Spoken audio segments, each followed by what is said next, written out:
Welcome to the latest podcast then. Rob Staton and Robbie Williams with you. We're going to look ahead to the Seahawks game against the Miami Dolphins this weekend. The Seahawks go into it 3-0. Robbie, not everybody, but I've seen a few people describe this as a trap game in the last few days. Trap game. For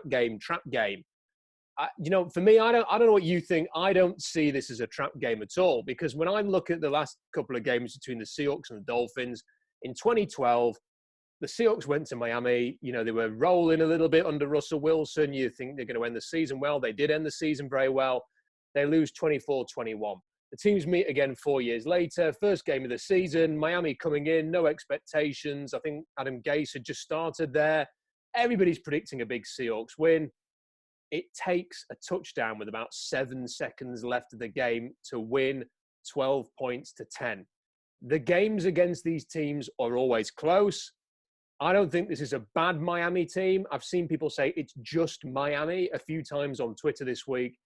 I think this is going to be a challenging game. It's a winnable game, but so were the last two, and they were very close as well.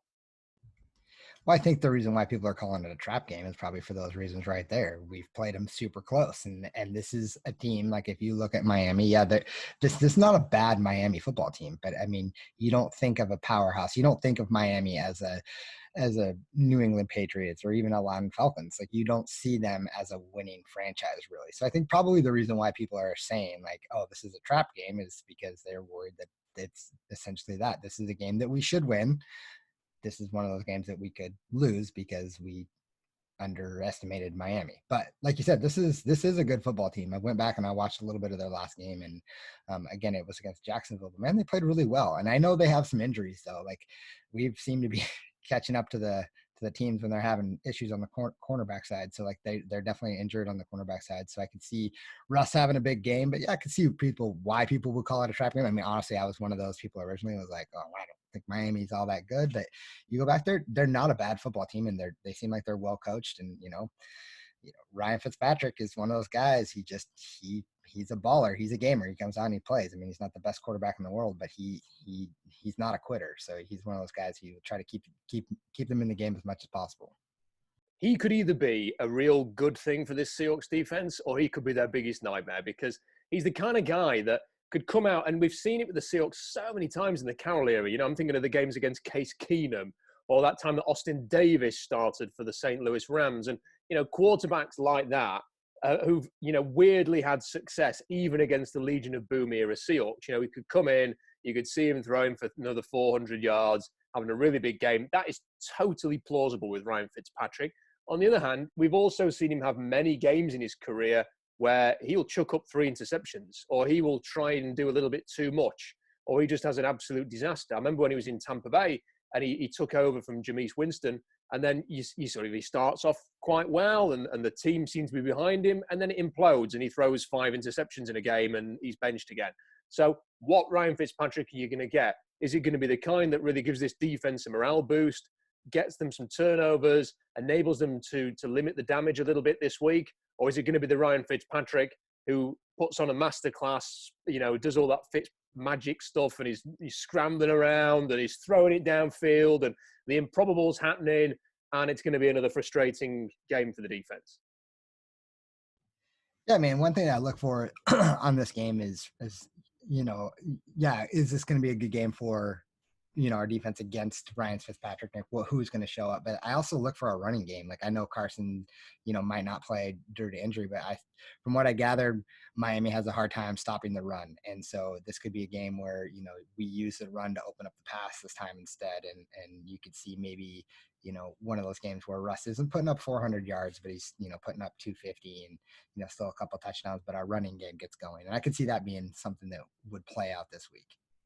So I was having a look at the defense, because I think somebody in the comment section in the blog, I think, or it may have been on social media, said that Miami had a really low rating for DVOA on defense. It may even have been the worst in the league. So I had a little look there, and versus the run, they're giving up 4.9 yards per carry, which is obviously a lot. 138 running yards a game, which is the 8th most. They are only giving up 21.7 points a game, though, which is quite a bit less than the Seahawks. So, and if you look at generally their stats, they're kind of middle of the road in a lot of statistics. So they're very similar to Seattle in terms of their blitzing and their pressure percentage and the hurries and stuff like that. All very similar. The big difference between Miami and the Seahawks in terms of a defense is that, yeah, Seahawks are blitzing 36% of the time. Miami 33 is that Miami's sack percentage is 6.8%, which is more than twice as much as Seattle's 3.1. And it highlights, Robbie, people want to know why that's an important statistic. It's one that I've been banging on about for, I think, 10 days now. Miami give up 22 points a game. The Seahawks are giving up 28, 29. If you get that sack percentage up, it could be worth a touchdown per game. And listen, a touchdown in the last 2 games gives us all a much easier time at the end of those games because you're sitting on a 2-score lead instead of hoping that the defense is going to hang on. Yeah, absolutely. I mean, that's interesting take. Something I wanted to ask you, Rob, is kind of put up a question back towards you. Like I was listening to not Brock and Salt. I don't know why I do that. I was listening to Danny and Gallant, and they had Brock Hewitt on, and he brought up a stat that I thought was super interesting, that the holding penalties are down 59% from last year, which is, I think, a huge tell towards like how offenses are running, right? If they brought up something about how Jaron Reed just got mauled, and it was a blatant, obvious holding call, and that they didn't throw the flag. So you have to wonder too, like the amount of yards that we're giving up, does that play into it? And I think it probably does. You think, if it's down that much percentage, they definitely are protecting the quarterbacks a lot more. There's a lot more going into, the offensive side of the ball, wanting to see more scores and, that kind of thing. And, it's good for ratings. So like, this is what they're doing. So I'm interested. What do you make of that at the 59%, down 59% holding? I think that's a pretty big stat. Yeah, I think it is. And, watching the games so far, there's been a couple of times when I think it's looked like Reed in particular has been held. I know what they were talking about in terms of the Dallas game. I think there was one against New England as well, which may have even come off a big play, actually, where he looked like he was being held. So I think it is. And I don't know what the reason is. I quite like the fact that that's down. I think that increasingly as time has gone on, the refs, they've not really needed an excuse to get the flag out. And there's been quite a few games, not necessarily Seahawks games, but there's been games where you're watching it and it's a penalty after penalty and I bet you could probably find a foul on every single snap of every single NFL game. You want to see calls that are absolutely, they slap you in the face. They are so obvious. And that is part of the issue that I think the league has had for a long time. And okay, if we're going to see less holding calls, fine. Let's not see the pass interference call against the Rams at the end of the Bills game that essentially completely changes that game. Let's see you get the calls right in the big games, like when New Orleans are playing the Rams in the NFC Championship game. Get that one right. Get these calls correct. When it's obvious, call it. When it's not obvious, don't call it.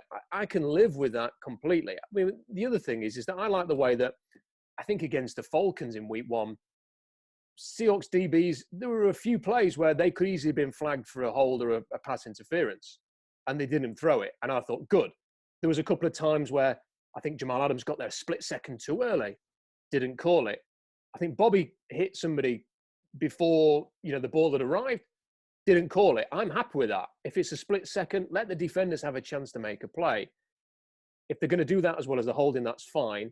The problem with holding, though, Robbie, is when you have a defensive line like Seattle, that every single 1v1 win that you have, if you are then held and it's not called, it's more impactful for the Seahawks than it would be, for example, say, a Washington team that's got 5 first-round picks playing there.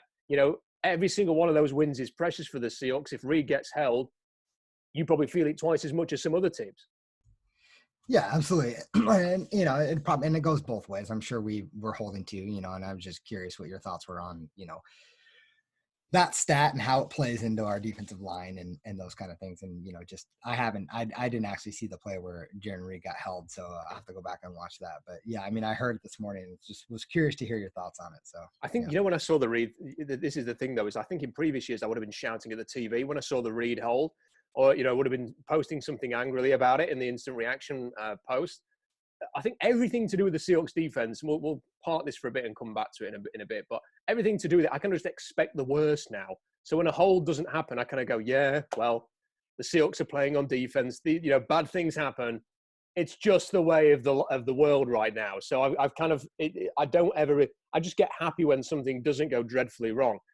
Because let's put it this way: the Seahawks are playing with a 16-0 offense and an 0-16 defense right now. So anytime it doesn't go wrong is a positive thing. I mean, Well, just the defense is 3-0 right now. the defense is 3. Yeah. I'm sure if any of the defenders turn around to Russell Wilson and say that, they might get a football directed at their face. Let's have a quick look then at a sort of closer look at this game in particular. I've just had a look at the weather forecast for this game, and it's saying that it's going to be storms in Miami from today all the way through until next week. Now, if you actually look at the hour to hour, it can storm for a couple of hours, then it's fairly pleasant and clear, or just overcast, but then it'll storm again. And how the weather is could have a big impact on the game for a number of reasons, Robbie. One, in the way that the teams play and the style that they play. And the other one is Russell Wilson has never, strangely, been any good in the rain. When it's kind of like a death knell for the passing game in Seattle when it's raining. I mean, I've been there for a couple of those games where, I was at the Washington game when Kirk Cousins won, sat on the front row getting absolutely soaked, watching Seahawks stall after stall, and Kirk Cousins bombing it downfield and beating Shaquille Griffin for touchdown. It's strange how the weather impacts such a good player in this way with Russell. He's never really played well in the wind and the rain. So fingers crossed for clear weather. But do you think the Seahawks can change and be productive? Bear in mind that Chris Carson might not play. It does seem to be trending towards the fact that he may be active and may just have his workload managed slightly. But can the Seahawks go to, a heavier run game? Will they try and force the passing game, even if it is bad weather, just to see how it goes? How do you think they will play this, especially now that we've identified a statistic where Miami are not the best run defenders? Yeah, it sure make Pete happy, I think, if we got the ball rolling on the ground, right? And I think that's something they'll probably do. And, even if, you'll probably see a lot of Travis Homer and maybe even a little bit of DJ Dallas and see how he fares. And I could see a lot of screen passes or end arounds, to get the game going. And I would imagine, my opinion would be that Carson's going to sit this week. I don't think they need to rush him back, especially if he, I know he practiced, was it today or yesterday? But still, I don't see any reason to push it. But if he does play, he still, he can still be a force. And I think they'll, one thing we know is they can establish a run. I think it'll be interesting to see. I haven't seen, and this is on me, I haven't seen any updates on Damian Lewis and if he's, and where he's at, but I think, he'd be a big beneficial factor for us if he is able to go. And yeah, I think they'll try to establish a run. I think this is one of those games where you probably are not going to see Russell throw for 450 yards. I know that their cornerbacks are hurt and that they, he could still put up some yards, but, like you said, weather is going to be a factor. And, which is how much Miami is struggling with the run game, you could see them, attacking that. Do you have, you have over here, we have Coke Zero. And, do you have that? You have the zero drinks over in the States? Yeah, we got the Coke Zero, yeah. Okay, because I was kind of thinking that, the Dolphins are kind of like the Patriots Zero. They're kind of like a no-calorie version of the Patriots because they've got a coach that has come from the Belichick tree. It's exactly the same defense. They've brought a few of the guys from New England over to Miami. And I think that, the Flores defense, it's probably going to be to the Seahawks' benefit that they've played the Patriots already. Now, it's going to be very different coming up against anybody. Belichick stayed in New England. He hasn't gone with Flores to Miami. So, and Belichick is the greatest coach, most winning coach. He's a fantastic defensive mind. He can come up with schemes and things for game to game that are just master plans. I don't think Flores has necessarily shown that he's got that within him, but it's not a fault of his. Belichick is one of a kind. But I think it helps that they will have seen some of the looks. Robbie, when they're looking at the tape this week, they will go, yeah, we saw that in week 2. That could help the Seahawks a little bit. Yeah, 100%. And, you look at, if you go back and watch Miami versus New England, that was a fairly close game. And again, New England established a run in that game. Cam didn't throw very much. And so, you look at that and you use that game tape and kind of what you've already seen, with Bill Belichick and the Patriots. And then you look at that game tape and how they played each other. I think that's, a big sign. But, Miami played Buffalo really well. And you saw last week, Buffalo's a they're a pretty good football team. So, yeah, I mean, it's not going to be a cakewalk, and I don't think it's going to be, but one of those trap games. It's just one that it's going to be tough. It's going to be a dogfight, and as long as we can establish the run, and again, injuries are going to play a huge factor in that as well. Jamal Adams, and how good can the defense play? But yeah, I think this really the reality is that this is a good Miami team, and I think people should not underestimate that. I'd say one thing I would like to see actually in a game, maybe this is quite a sadistic way to look at it, but I'd quite like to see the Seahawks face some issues early on and then working out, if that makes any sense. I mean, we've not, in 3 weeks, everyone's forgotten the words slow start. I mean, it was such a feature for 9 years under Pete Carroll that the team would come out absolutely ice cold and would need to get into some kind of a groove before everything was kicking into action. Whereas now Russell comes out. I know the first drive didn't go particularly well in the last 2 games, a pick six and I think a 3 and out in the last one. But then, second drive, they're getting it going. They're throwing the ball down. They establish leads. They've been applying scoreboard pressure, Robbie, and getting ahead of games. I don't know. Part of me wants to see how the team copes with a tighter game, maybe going deep into it, because the thing is, and this is for the defense more than anything, it's not, we know that Russell Wilson can pull out close games at the end and stuff like that. What we haven't really seen is a game where the defense just has to hang in there, that it's close, it's a tie, they're losing by 3. You've got to get a stop because you need to get the ball back to Russell Wilson. They've kind of been playing with 12-point lead, 14-point lead, whatever. And then, that's when the bad things generally happen in the second half. I want to see how they do in a close game, whether they can match up, whether they can hold their own, whether it will help them being in a slightly different scenario. And I just wonder with the weather and the way that Miami plays, whether this will be a game that it might not be. I mean, look, for the last few weeks, I've been sticking a £5 note on the over and it's been free money every single week because, everyone's throwing the ball around, everyone's scoring points. The NFL's turned into the Big 12. But I just wonder this week whether or not it has got the potential, at least, to be a 20-17 type game, especially if the weather isn't great. And maybe that wouldn't be the worst thing in the world for the Seahawks because, hey, look, even when you get to the playoffs, you get into some of these NFC West games, not every game is going to be a massive shootout. Right. I might, I mean, I understand where you're coming from. I'm probably polar opposite to that, to be honest. So I would rather see us come out and just whoop some butt. I'd rather see us come out and have our defense just put a beat down. Like, let's make a bunch of stops. Let's not give them more than maybe 6 points. Like, let's see them not, let's go against a Miami team who, again, is not a bad team, but this is, I think why people say this is a trap game is because they're looking at, Fitzpatrick and they're looking at, Myles Gaskin and like these running backs. And like, you're just looking at this team and this is a team that honestly on paper, we should destroy. Like, I mean, we should, but paper doesn't mean anything when it comes to football games, right? Any given Sunday. But I would like us to see this come out and just establish dominance defense right out the gate and just put it to them. I don't know if my heart can take another close one like that, especially against the Dolphins. Just to be honest, I don't know if I'm ready to be down by 3 going into the final minute of the game or whatever. I don't want to be in that situation. I'd rather just have us come out and like put an actual beating on someone and not have it be close. And I want the defense to do it, not just the offense. I want to see our defense come up, get a bunch of turnovers, get a bunch of sacks. I want to see a dominant defense. I will happily take an arse kicking, this weekend. If it has to be an arse kicking, I'll have an arse kicking. But the thing is what I don't want, Robbie. This is what I don't want. I don't want the Seahawks to be winning by 12 or 14 at the start of the fourth quarter and it end up going down to a last drive again.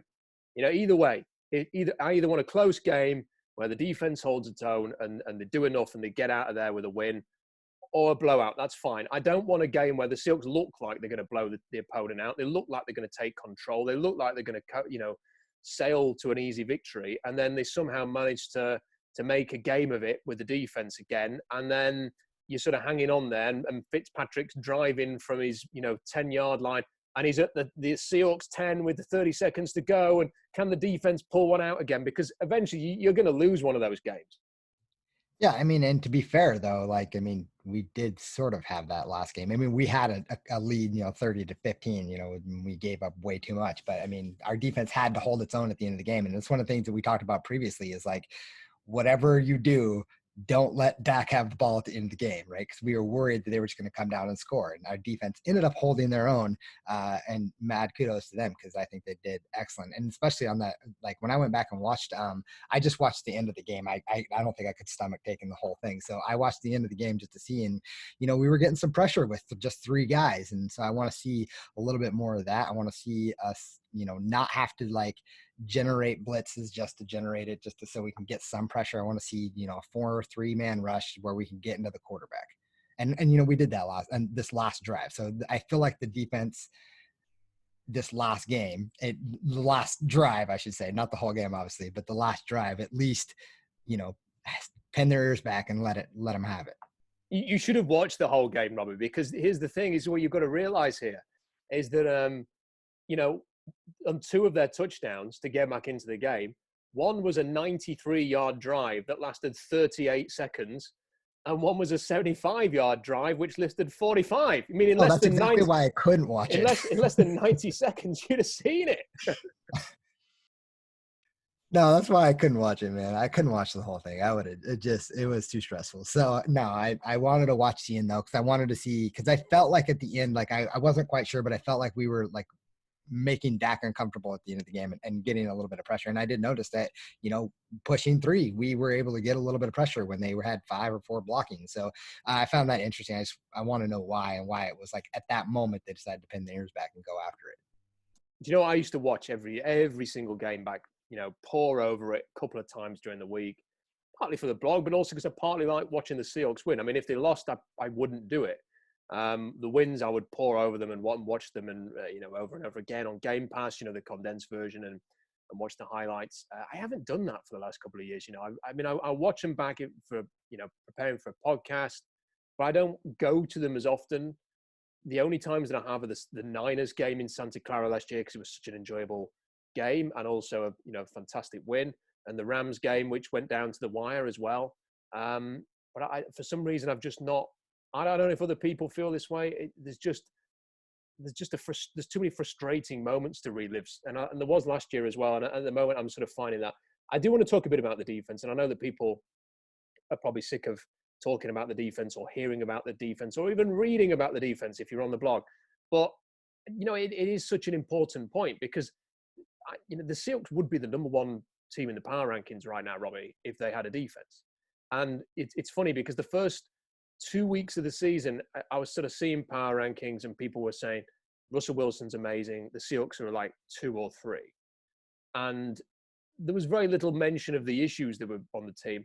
And then I watched them this week expecting the Seahawks to be right up, the Chiefs number 1 because they beat the Ravens, the Seahawks number 2, and they weren't. They were kind of 4, 5, 6, and suddenly people were going, wow, Wilson, but that defense is dreadful. And then when you actually look at the numbers, and put a very long blog post listing all of the issues that are there, it's a horror show. And I'm looking at Pete Carroll's press conference yesterday. He just looks dejected. I mean, you would never guess if you just said, don't listen to the volume, just see Pete Carroll 3 weeks into the season and guess Seattle's record. At best, I would have said 1 and 2. He just does not look. He looks like a guy who is not sleeping, that is not happy, that is well aware of this huge issue. And, I can sit here, Robbie, and I can say it on the blog over, I don't want to waste this season. I'll tell you somebody who else doesn't want to waste this season. That is Pete Carroll. And I think he knows as well as we do, if they don't sort this out, and it's very hard to sort it out mid-season when you can't just go out and sign 3 players, if they don't sort this out, it's going to cost them. It is going to cost them, this amazing season from Russell Wilson. Yeah, the thing too is like, at the beginning of the season, everyone was, we did talk a lot about the pass rush and how like, we knew this was going to be an issue, but also a lot of people were like, even on the sports radio 710 KGR, they were like, this secondary, right? This secondary is going to be probably the best secondary that in the NFL, right? I mean, you look at it, Shaq Griffin coming off a Pro Bowl season, Quentin Dunbar, you bring in Jamal Adams, you got Quandre Diggs. Like this looks like it's a secondary that's going to be ferocious. And, and now all of a sudden you're looking at it and you're like, what happened? We have to generate some pass rush. So we're bringing Jamal Adams down more, we're this isn't the same defense we're used to seeing, from Pete Carroll. And I think the reality is that Pete this is not the kind of defense he likes to play.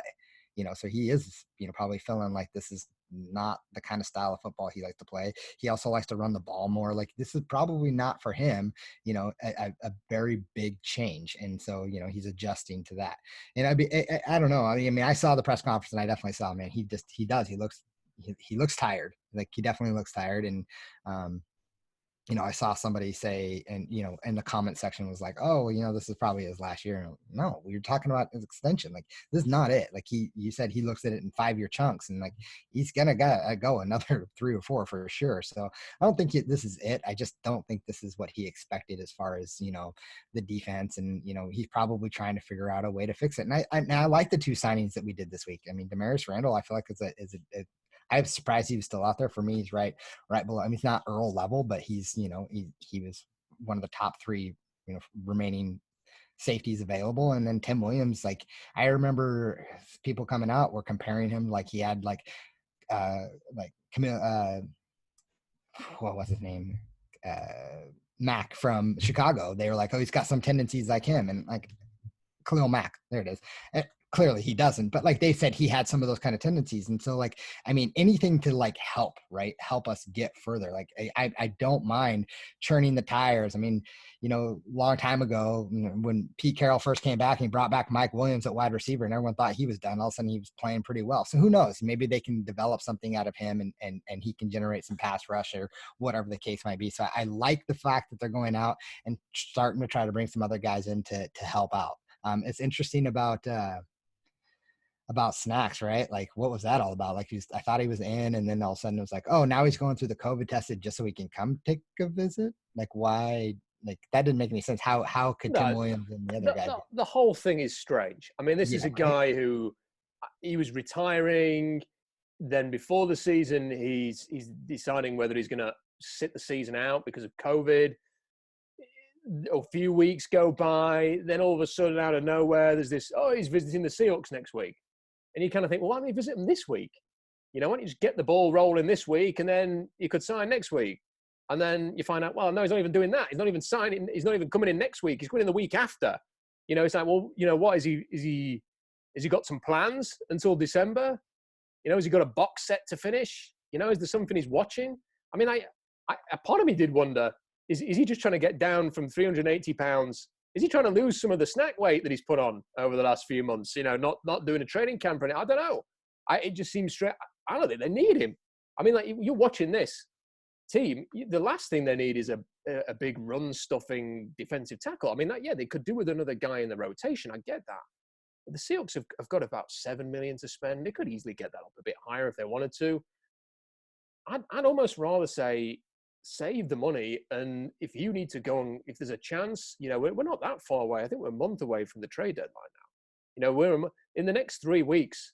If an opportunity presents itself, you want to be able to go for that opportunity rather than thinking, well, we need to fit it in with Snacks' salary on there, because teams are just not running against the Seahawks, and he is a run defender. I just want to go back to Pete Carroll as well. If anybody thinks Pete Carroll is going to retire off the back of this defense, there is absolutely no way. He is not leaving on this note. No way. Even if he was thinking of retiring, he ain't retiring now with this defense as his lasting impression. Pete was great, but then by the time he left, they had the worst defense in the league. That is not what Pete Carroll is going to do. I mean, he's going to be here till he's looking tired, because he's probably having about 2 hours sleep every night now, wondering how on earth they can get this defense better. I mean, I've got a feeling as to what's going wrong, Robbie. I do think obviously the pass rush is an issue. They don't have enough talent up front. That's just one thing. They're having to blitz a lot more. So you're blitzing over a third of your plays are blitzers. What does that mean for your second level? It means that you've got Wagner committed. You've got Jamal Adams. He's obviously not Jamal Adams because he's not going to play this weekend. He's committed. You've got guys committed there. There's more space on the back end. What happens when you blitz? You have to play man coverage most of the time, because if you're going to play off when you're blitzing, what's going to happen? Quarterback will feel the blitz. He's just going to throw it to his receiver on an easy route who's got a load of space. He gets away from the blitz. It's easy. You'll just march down the field, throw after throw after throw. So you have to play close up. You have to the point of it is that you combine the tight coverage with a blitz. the quarterback holds onto the ball just long enough for you to get the sack. That is the point of blitzing. It's not about pressures. It's not about knockdowns. It's about making him hold the ball and then sacking him. That's the point of the blitz. But the Seahawks are getting beaten in man coverage. The Flowers, the Griffins are not sticking. They're not staying on top. They're getting beat downfield. And that means that if the blitz doesn't work, if the blitz doesn't get home straight away, you get shots downfield, or they'll run across and they'll run away from Shaquille Griffin, and then they'll win that way, like Wilson did on Sunday. And this is the problem that you've got. This is not the Seahawks scheme. You know, they don't have the pieces to play this. They don't have these great man coverage cornerbacks who are going to get in your face, get in there, you know, disrupt routes, stick in coverage. They don't have New England can do this kind of thing with Stephon Gilmore watching the best receiver. You know, you look at the teams who generally, you know, do this. You think of like the Jets, and you know, and they had an elite when the Jets had Rex Ryan and they were blitz all the time. Who did they have at cornerback? They had one of the best cornerbacks who's ever played the game. You know, at corner. You know, you haven't got Revis back there, so you haven't got these type of pieces. You know, with Trey Flowers and Shaquille Griffin to necessarily play this style. But what's the alternative? I've seen people suggesting, Robbie, why don't they just rush with 4 anyway and just see how it goes and just play their scheme? If you just play with this 4, they're not going to get home. You're going to see exactly the same thing. They'll uncover. They'll get downfield. You'll just give up plays that are downfield. You'll give up the massive yardage in a slightly different way. They're kind of caught between two things. Nothing has really worked, which I think is why Carroll is exasperated. They cannot. What else can you actually do? Plus, here's the other thing. The blitz depends on Jamal Adams, and he's injured. So now what do? Do you have to rein back the blitz anyway? Because your best blitzer's not there. Yet you haven't got anybody off the edge who can win 1v1. So I have no idea what they're going to do to improve this. They're going to go out and get Tim Williams and Demarius Randall, and they're going to plug these guys in hopefully and see what happens, or bring guys up off the practice squad and see what's going to happen. They're going to have to just keep trying different rotations and different things. I don't like going out and getting snacks.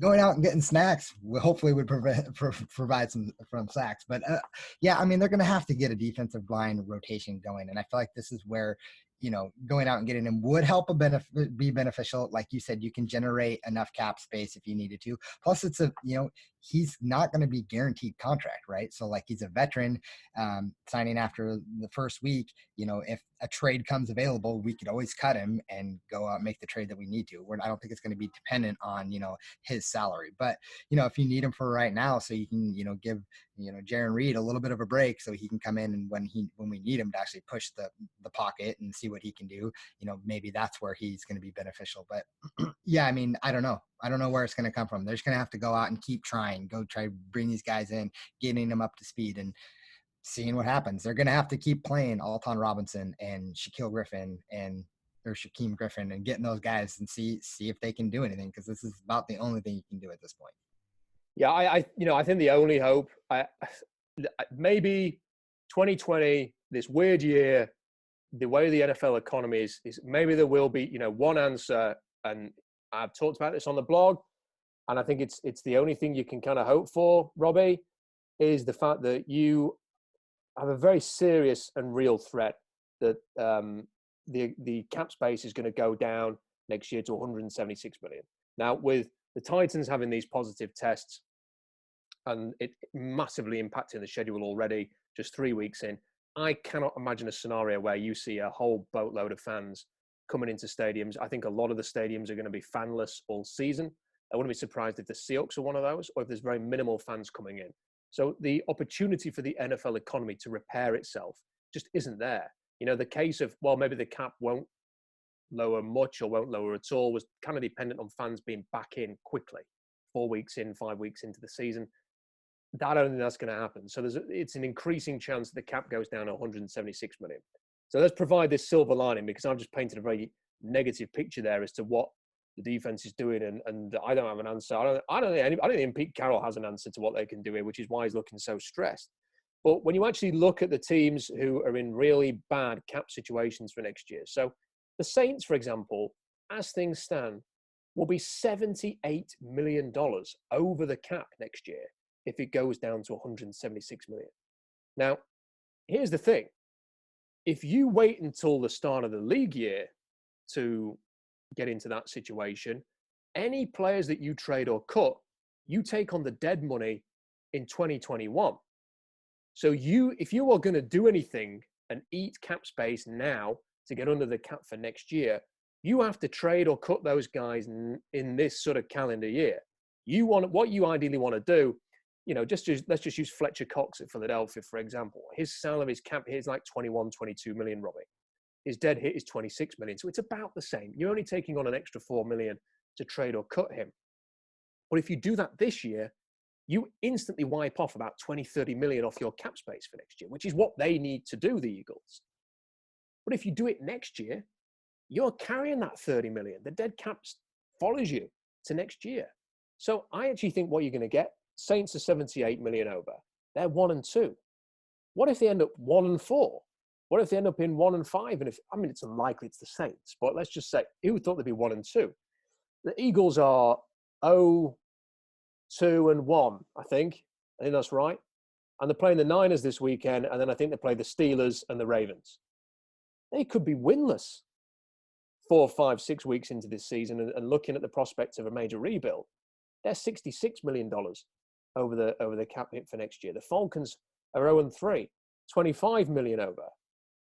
The Steelers and the Rams and the Chiefs, they're all a bit over, 17, 16, and 10 respectively. I don't think they're very likely to be worrying too much about this while they're in contention. But then you've got the Vikings who are 8 million over. They're 0-3 as well. So the whole point is that if teams want to seriously reduce their cap hits for next year, they have to consider moving some of their bigger names, bigger contracts. You're not going to see a star player traded or cut, for a bag of balls. But if you've got a guy who's 30, who's not producing, you're struggling. Fletcher Cox is a good example. There are others. I was talking like second round picks and stuff like that. If you're the Eagles, you might be willing just to move him. You might be cutting him in a few weeks to get under the cap for next year. Or you might be trading him for a 6th or a 7th just to get him off the books for next year. Because if you say we cannot have him on our cap hit for next year, then you're just looking to get something. You're not necessarily maxing value. That is a buyer's market, Robbie. Yeah, 100%. And, I like what you said. I don't know what the Texans have to offer, really. I mean, we're not getting J.J. Watt, so that's just, I've seen people say something about that. But, the Texans are 0-3, and, Bill O'Brien, he makes silly choices all the time. So, that's a good team to kind of, go after as well and see what they got. I mean, maybe Jacob Martin back or something, but there's players to be had. But we're not going to see it right now. We're going to see it closer to the trade deadline, because why would they need to do it now? They probably want to see, like, okay, how does our team fare? Can we pick this back up? Can we pick up 3 wins here? Like the Eagles right now, they're 0-2-1. They're probably hoping Carson Wentz turns it around, starts playing lights out, and they getting some wins, some quality wins, and are hoping that they can make a push this year. But I think you're right. If they're seeing that where they're falling back and they're not able to, they don't think that it's going to happen this year, and they know they need to rebuild with the way the salary cap is going to be, you could see some names like Fletcher Cox or somebody else just fall into our laps, which would, I think as Seahawks fans is all we can really hope for.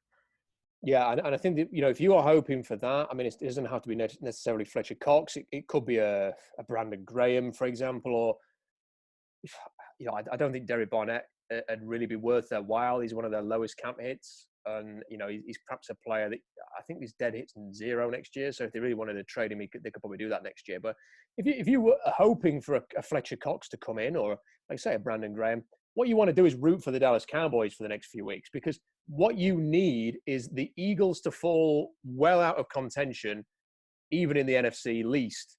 You need the Cowboys to be sort of winning, going on a 2 or 3 game winning streak here, so that Philly look at this and go, I don't think we can catch Dallas. That, Dallas are too far ahead already, and we've got to think about the cap next year. Otherwise, we're going to be in serious trouble. That's the way. That might be quite difficult for people to root for the Cowboys, but the Seahawks have beaten them already, so it doesn't matter. You can confuse. You mean just watch the highlights of that and then hope that they beat the Browns and everybody else that's coming up there. So we'll see how that goes. Another team you could look at too is the Vikings. I mean, they're 0-3. And they went out and got Unique Ngakoue, hoping that they could make a push and he would cover for Everson Griffin and stuff like that. And I mean, they don't look like they're a very good football team right now. So they could be shopping some players as well. The name to keep an eye on there is Daniil Hunter. Because Daniil Hunter, look, everyone said, why would they trade Daniil Hunter? Why would they do that? Why on earth there's something going on there with him. There's whether it's a salary thing, a disconnect between the two teams. He was put on IR right at the start of the year. He's not been, even though they said he was going to be fine, he's not been recalled off IR, even though he's sat the 3 weeks now. There's something very strange going on with him and the Vikings. And they're $8 million over the cap, so they're not desperate to get rid of people. They $8 million, you could work that out. You can finagle someone's contract and get under it, easily. But I'm just saying, he's a player that if it really comes to the thing, the difference is that I think the Eagles are going to have a fire sale potentially if they keep losing. The Vikings with Daniil Hunter will say, well, yeah, give us that second round pick. I tell you what, for Daniil Hunter, I'd consider doing it because it might well save your season. Right, Robbie, he's got a herniated disc. Was my only concern was I think he had a herniated disc in his neck, which would be, I think, concerning. As long as he checks out medically, fine. But that would be my only concern about him. Yeah, get a new neck and then you're okay. We'll have you in Seattle. Let's have a prediction then for the game, Robbie. What do you think against Miami? Yeah, I'm gonna go 28-24 Seahawks. I think this is gonna be a little bit closer, but I'm gonna say that it's gonna be one of those things, kind of like the Atlanta game, where we are gonna be ahead, and Fitzmagic's gonna come down and score a couple touchdowns. But I think we're gonna pull this one out. It's gonna be close, and hopefully the defense comes to play. See, well, I said earlier I thought it might be a closer game, but then you kind of imagine the game in your head and you think, well, even if the weather's bad, there just aren't games where, if I was going to say 2017, that would mean the Seahawks only scored 2 touchdowns in a game. And it also means they're only going to keep Miami to 2 touchdowns, which, seems equally ambitious at this point. So I think it may well be, I'm going to go with a higher scoring game, but a narrower game. Say narrower, they've all been pretty close.